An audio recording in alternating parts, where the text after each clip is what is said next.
जय हिंद दोस्तों, स्वागत है आपको अपने YouTube channel RV math and science में। दोस्तों आज है 25 दिसंबर और आज ही के दिन मनाया जाता है क्रिसमस डे। तो क्रिसमस डे की बहुत बहुत ढेर सारी शुभकामनाएं आप लोगों को। आप लोग खुश रहिए और मैं ईश्वर से प्रार्थना करता हूँ कि आप लोग बहुत खुश रहिए और आप लोगों के माता पिता भी बहुत अच्छे से खुश रहें, मस्त रहें, स्वस्थ रहें। तो आप लोगों को पता होगा कि आपके चैनल पर जवाहर नवोदय विद्यालय प्रवेश परीक्षा क्लास 6 की पूरी तैयारी एकदम शुरू से कराई जा रही है। हम लोग मैथ में पढ़ रहे हैं दूसरा चैप्टर जिसका नाम है पूर्ण संख्याओं पर चार आधारभूत संक्रियाएं। उसमें हम लोगों ने सभी उसके बेसिक पार्ट को समझ लिया था। पीछे एक क्लास में हम लोगों ने पढ़ लिया है कि विभाज्यता का नियम, विभाज्यता क्या होता है, इसको हम लोगों ने पीछे क्लास में पढ़ी है। उससे पीछे एक क्लास में पूर्ण संख्या के बारे में हम लोग जाने थे और उस पर जो चार आधारभूत संक्रियाएं हैं उसको भी बहुत ही अच्छे ढंग से, बहुत ही अच्छे तरीके से सीख लिया है। तो आज की जो क्लास होगी बहुत ही इंपॉर्टेंट क्वेश्चन आए हैं आपके सामने और यदि इन सवालों को आप हल कर ले रहे हैं तो इस चैप्टर से कोई भी ऐसे सवाल नहीं होंगे जो आप नहीं कर पाएंगे और परीक्षा में इस चैप्टर से आप कोई भी सवाल छोड़ कर नहीं आएंगे। तो इस सेशन को अधिक से अधिक बच्चों तक शेयर करिए और उसके बाद आज की क्लास शुरू की जाए। शेयर करिए इसको अधिक से अधिक बच्चों तक और क्लास को शुरू किया जाए। चलिए सेशन को शेयर करिए और क्लास को शुरू किया जाए। देखिए आज का पहला क्वेश्चन है कि 5 अंक या छोटी से छोटी संख्या जो 75 से पूर्णतः विभाजित हो जाए। कह रहा है कि 5 अंकों की छोटी से छोटी संख्या बताइए, 5 अंकों की छोटी से छोटी संख्या बताइए जो 75 से पूर्णतः क्या हो जाए, विभाजित हो जाए। तो देखिए 5 अंकों की छोटी से छोटी संख्या होती है, यानी कि 5 अंकों की छोटी से छोटी संख्या क्या हो जाएगी, 1 लिख के 5 से 1 कम 0। कह रहा है कि ये 5 अंकों की छोटी से छोटी संख्या ज्ञात कीजिए जो 75 से पूर्णतः विभाजित हो जाए। तो देखिए 75 से हम लोग इसमें क्या कर देंगे, भाग कर देंगे। तो देखिए यहाँ पे हो जाएगा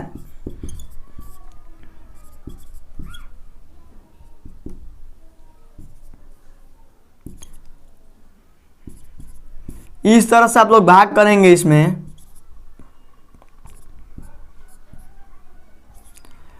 करिए भाग इससे इसमें, फिर से इतने ही बार में जाएगा।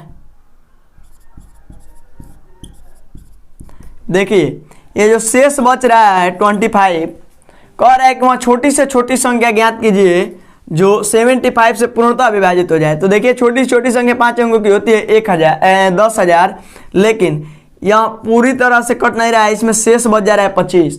तो आप लोग को सोचना यही है कि इस 25 में और क्या जोड़ दिया जाए जो 75 से पूरा कट जाए। तो देखिए इसके लिए 75 में से 25 को माइनस कर दीजिए, 75 में से 25 को माइनस कर दिए यानी कि हो जाएगा 50। यदि इस 10,000 में यदि इस 50 को जोड़ करके भाग किया जाए तो क्या हो जाएगा, यहाँ पे हो जाएगा 75 और 1 से कट जाएगा। यानी कि जो इसमें ऑप्शन नंबर दिया गया है, ऑप्शन नंबर जो 4 है, इसमें हम लोग क्या कर देंगे, इसको जोड़ देंगे। यदि देखिए इस तरह से तो जो ये संख्या होगी यही वहाँ छोटी से छोटी संख्या है जो 75 से पूर्णतः विभाजित हो जाएंगी, यानी कि बहुत ही आसानी से कट जाएंगी पूरी। इससे और कोई छोटी संख्या नहीं है 5 अंकों की जो 75 से क्या हो, कट जाए। तो जो ऑप्शन नंबर 4 है यही इसका राइट आंसर है। तो चलिए अगले क्वेश्चन को देखते हैं। अगला सवाल है कि 8,93,645 तथा 6,35,489 के योग से जो संख्या घटाने पर संख्या इतना प्राप्त हुआ संख्या है। देखिए दो संख्याएं कह रहा है कि उसको जोड़िए और उसमें से ये घटाने पर जो अंक दिया गया इसको घटाने पर वहाँ कौन सी संख्या है जो प्राप्त होगी। तो इस दोनों अंकों को क्या करिए, आप जोड़ लीजिए 8,93,645 और प्लस 6,35,489। इन दोनों अंकों को जोड़ लीजिए।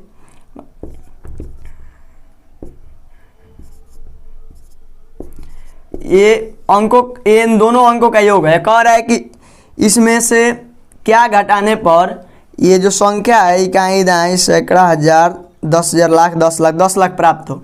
तो इसी को हम लोग इसमें से माइनस कर देंगे, इसको माइनस कर दीजिए आप लोग, यानी कि इन दोनों के योगफल में से यदि इसको घटाया जाए तो हम लोग को इतना प्राप्त होगा। यही सवाल कह रहा है। तो देखिए जो इसमें ऑप्शन नंबर 4 है, ऑप्शन नंबर जो 4 है यही इसका सही आंसर है। तो आप लोग उस पर ट्रिक लगा लीजिए। चलिए अगले क्वेश्चन को देखते हैं।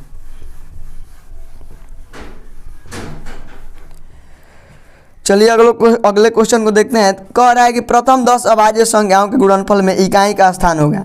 कह रहा है कि प्रथम 10 अभाज्य संख्याएं, तो देखिए प्रथम 10 अभाज्य संख्याएं कौन सी हैं। पहला है 2, उसके बाद 3, 5, 7, 11, 1 2 3 4 5 हुआ। 10 कह रहा है 13, 17, 19, 23, 1 2 3 4 5 6, 2 2 4 2 6 2 8 9 और यहाँ पे हो जाएगा 29। ये जो है संख्याएं अभाज्य हैं, प्रथम 10 अभाज्य संख्याएं हैं। कह रहा है कि इनका जो गुणनफल होगा उसका इकाई का स्थान क्या होगा। जैसे मान लीजिए कि 5 × 4 किया जाए तो 20 होगा। तो मान लीजिए कि सवाल में कहा है कि 5 और 4 का जो गुणनफल होगा उसका इकाई का क्या स्थान होगा, तो हम लोग कहेंगे कि 0 होगा उसका इकाई का स्थान। इसी तरह से प्रथम 10 अभाज्य संख्याएं हैं। प्रथम 10 अभाज्य संख्याएं कह रहा है कि इसका जो गुणनफल होगा उसका इकाई का स्थान क्या होगा। तो देखिए क्या होगा, आप इस 2 से 3 में गुणा करिए तो हो जाएगा 6, और 6 में यदि 5 से गुणा करेंगे तो हो जाएगा 30। अब देखिए इतना हो गया, इतना इसका गुणा हो गया। अब देखिए यहाँ से बचा है, यदि इस 30 में आप 7 से गुणा करेंगे, 30 में 7 से यदि गुणा करेंगे तो हो जाएगा 210, यानी कि इसका भी इकाई का स्थान 0 है, इसका भी इकाई का स्थान 0 है। तो देखिए यदि किसी संख्या का इकाई का स्थान 0 हो, कोई भी संख्या हो, यदि उसका ये जो इकाई का स्थान है यदि 0 हो जाए तो आप किसी भी संख्या से उसमें गुणा करेंगे तो उसका इकाई का स्थान हमेशा क्या 0 ही आएगा। मान लीजिए इसमें 4 से गुणा करिए तो ये पहला स्थान क्या हो जाएगा, हमेशा 4 से जब 0 में गुणा करेंगे तो यहाँ पे 0 हो जाएगा, यानी कि इकाई का स्थान हमेशा 0 हो जाएगा। तो इसमें ऑप्शन नंबर जो 4 है वही इसका सही आंसर है, यानी कि इकाई का स्थान क्या हो जाएगा, 0 हो जाएगा। तो चलिए अगले क्वेश्चन को देखते हैं।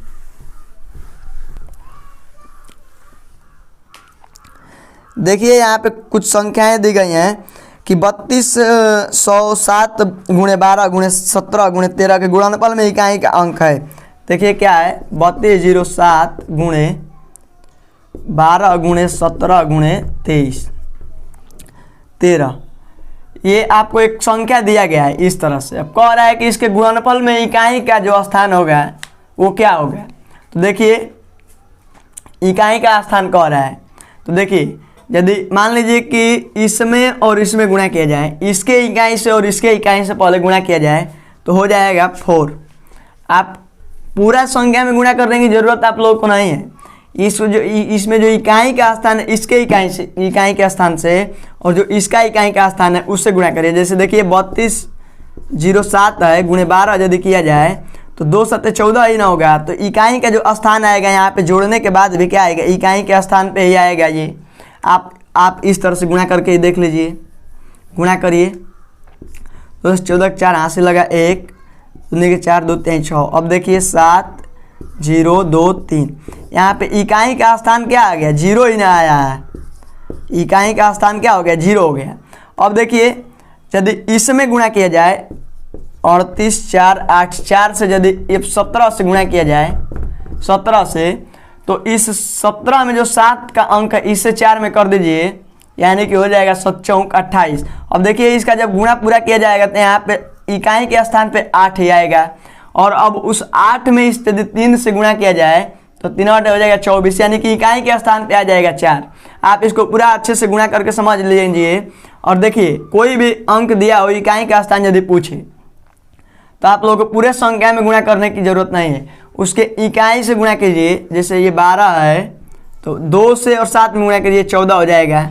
अब इस 14 में इस 7 से गुणा करिए, 7 से 4 में तो हो जाएगा 28, और इस 28 में 3 से गुणा कर दीजिए 8 वाले अंक में, इकाई वाले अंक में, तो हो जाएगा 24, यानी कि जो इकाई का स्थान होगा वो बार बार 4 आ जा रहा है।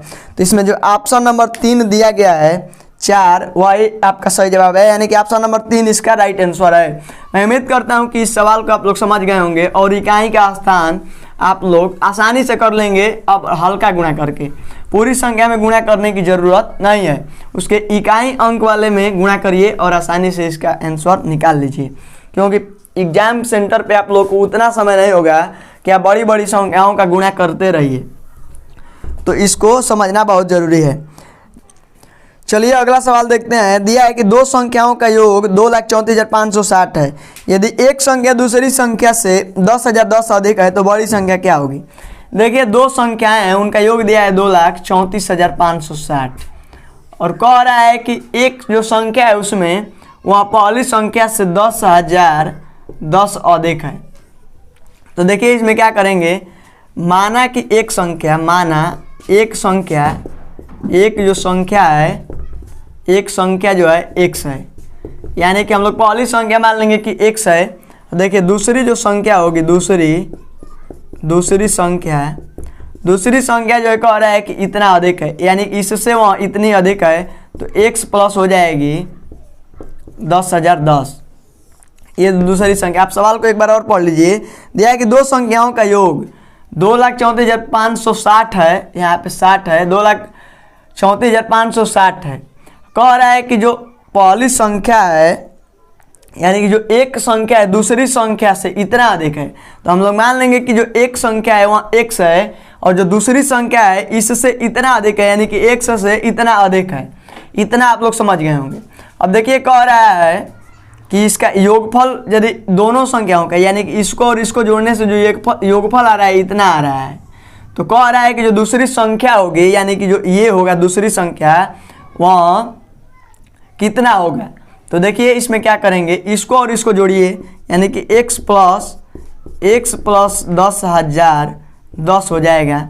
और देखिए इन दोनों को जोड़ने से, इसको और इसको पहली संख्या और दूसरी संख्या को जोड़ने से इतना मिलेगा, सवाल में दिया है। तो देखिए ये इधर ये प्लस कर रहा है तो इधर आके माइनस करेगा और x मिल के 2x हो जाएंगे, यानी कि x प्लस x बराबर 2 3 4 5 6 0 माइनस 10,010। अब देखिए इधर x 2x हो जाएगा और इसमें से घटा लीजिए, 0 में से 0 जाएगा तो 0 होगा और यहाँ पे 6 में से 1 जाएगा तो 5 में से 0 जाएगा तो 5 हो जाएगा और 4 में 0 जाएगा तो 4, 3 में से यदि 1 जाएगा तो होगा 2 और यहाँ पे हो जाएगा 2। देखिए अब इस इधर ये जो 2 है इधर ये गुणा कर रहा है, इधर आके भाग करेगा, यानी कि x बराबर हो जाएगा 2 2 4 5 5 0 बटे 2। देखिए यहाँ पे हो जाएगा 2 एकम में 2, 2 एकम में 2, यहाँ पे 4 है तो 2 बार में चला जाएगा, 5 है तो 2 बार में, और यहाँ पे एक हासिल आ गया 15 हो जाएगा, 2 7 14 और यहाँ पे एक हासिल 2 5 10। तो इस तरह से जो ऑप्शन नंबर इसमें 1 दिया गया है 1,12,275, यानी कि ऑप्शन नंबर जो 1 है वही आपका सही जवाब है। तो मैं उम्मीद करता हूँ कि आप लोग इस सवाल को समझ गए होंगे। चलिए अगले सवाल को देखते हैं।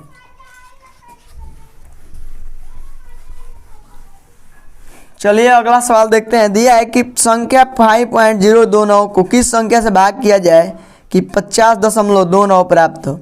देखिए एक संख्या है 5.29 और कह रहा है कि इसमें किस संख्या से भाग दिया जाए कि 50.29 प्राप्त हो। तो देखिए क्या करेंगे, मानेंगे कि माना x से भाग किया जाए। तो देखिए हम लोग इससे x में यदि भाग करेंगे, x से इसमें भाग करेंगे यानी कि 5.029 इसमें यदि x से भाग करेंगे तो कितना प्राप्त होगा, कह रहा है कि इतना प्राप्त हो। तो देखिए अब क्या होगा, x इधर भाग कर रहा है, इधर आके गुणा करेगा और ये इधर गुणा करेगा तो इधर आके भाग करेगा। देखिए कैसे 5.029 इधर ये गुणा भाग कर रहा है तो इधर आके क्या करेगा, गुणा करेगा गुणा x। अब इधर ये गुणा कर रहे हैं तो इधर आके भाग करेगा। तो देखिए x बराबर हो जाएगा 5.029 बटे हो जाएगा यहाँ पे 50.29, इतना हो जाएगा। तो देखिए अब हम लोग इसमें करेंगे 1000 से गुणा, क्योंकि 3 अंक पे दशमलव है तो दशमलव को हटाने के लिए हम लोग क्या करेंगे 1000 से गुणा। तो जब गुणा ऊपर होगा तो गुणा नीचे भी होगा उतना ही से। देखिए x बराबर हो जाएगा 5.029 बटे 50.29 गुणे 1000 कर दीजिए, ऊपर भी गुणा 1000 से और नीचे भी।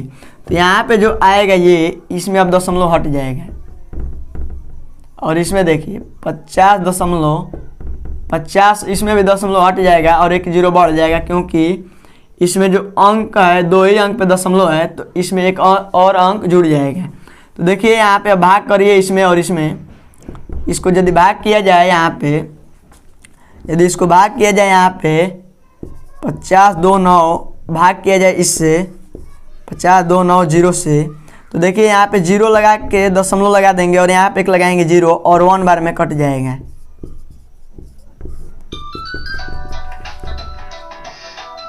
के हो तब तो आ गए में ना, ये क्या है। तो देखिए यदि एक बार में भाग किया जाए तो यहाँ पूरा पूरा कट जाएगा, यानी कि जो ऑप्शन नंबर आपका दिया गया है 2, ऑप्शन नंबर जो 2 दिया गया है वही आपका सही जवाब है। तो मैं उम्मीद करता हूँ कि आप लोग इस सवाल को भी समझ गए होंगे। चलिए अगले सवाल को देखते हैं, अगले सवाल को देखते हैं। चलिए अगला क्वेश्चन देखते हैं। दिया है कि एक कार पार्क में 14 पंक्तियां हैं। एक कार का पार्क है जिसमें 14 पंक्तियां हैं, यानी कि पंक्ति बनाई जाती है जैसे इस प्रकार से कि आपकी कार इसी में खड़ी होंगी आके, इस प्रकार से 14 पंक्तियां बनाई गई हैं। देखिए कह रहा है कि प्रत्येक पंक्ति में 420 कारों को खड़े करने का स्थान है, यानी कि जो एक पंक्ति है उसमें 420 कारें खड़ी होंगी। कितनी? 420। तो कह रहा है कि पार्क में कुल कितनी कारें खड़ी हो सकती हैं, यानी कि इस प्रकार से 14 पंक्तियां बनाई गई हैं और एक पंक्ति में 420 कार खड़ी हो रही हैं। तो कह रहा है कि पूरे पार्क में कितनी कार खड़ी हो जाएंगी।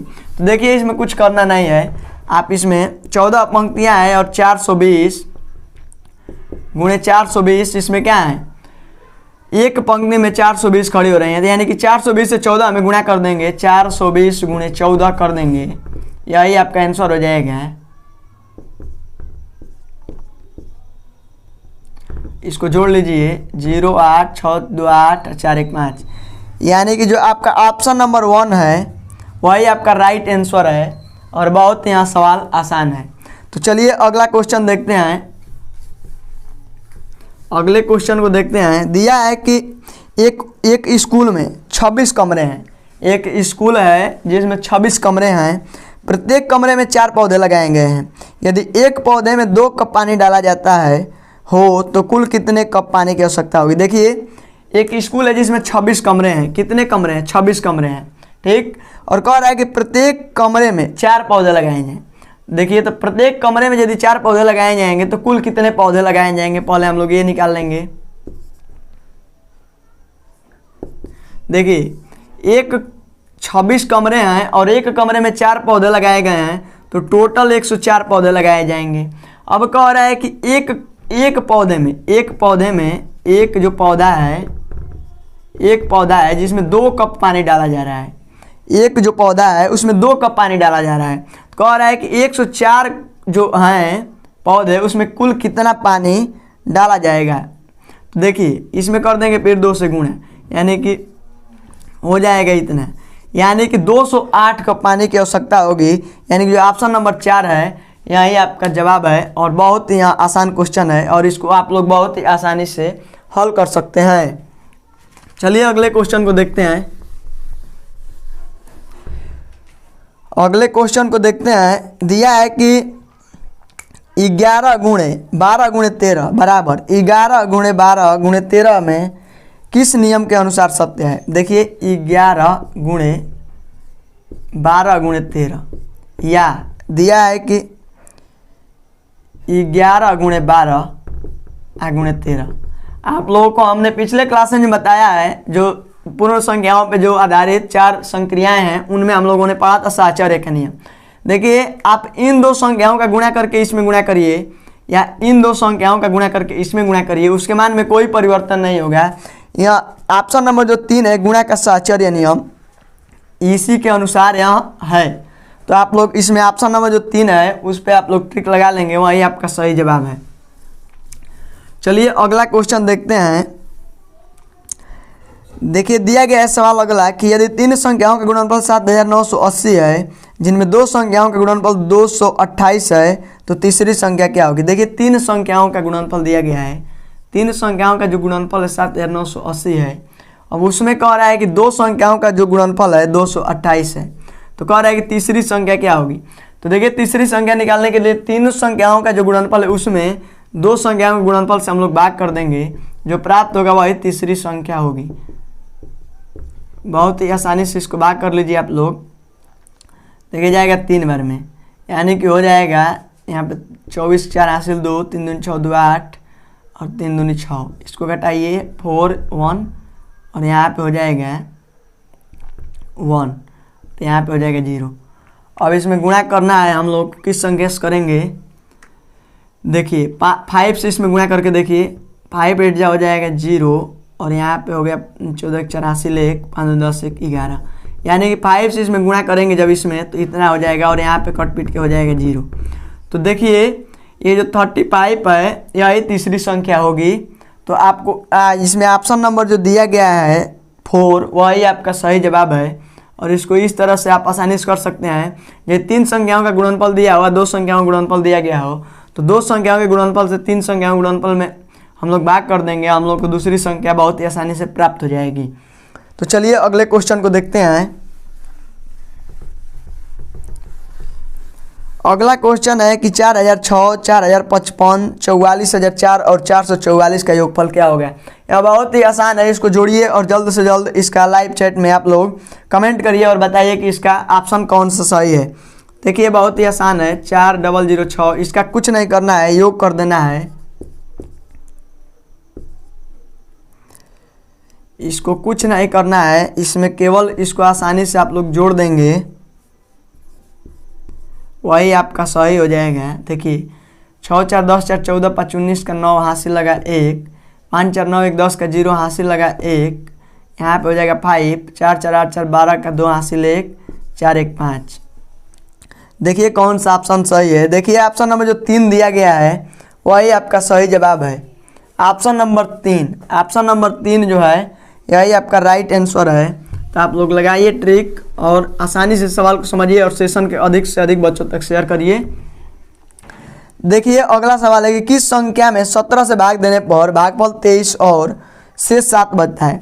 देखिए इसमें दिया गया है 17 से भाग देने पर, यानी कि जो भाजक है भाजक है 17 और कह रहा है कि भागफल जो प्राप्त हो रहा है भागफल 23 हो जा रहा है। भागफल कितना मिल रहा है, भागफल 23 मिल रहा है और कह रहा है कि शेष बच जा रहा है 7, शेष जो बच रहा है वहाँ 7 बच रहा है। तो कह रहा है कि भाज्य क्या होगा, भाज्य बताना है, भाज्य हम लोग क्या करना है बताना है।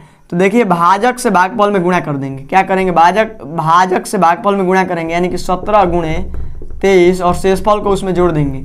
तो देखिए हो जाएगा 17 गुणे 23 करिए,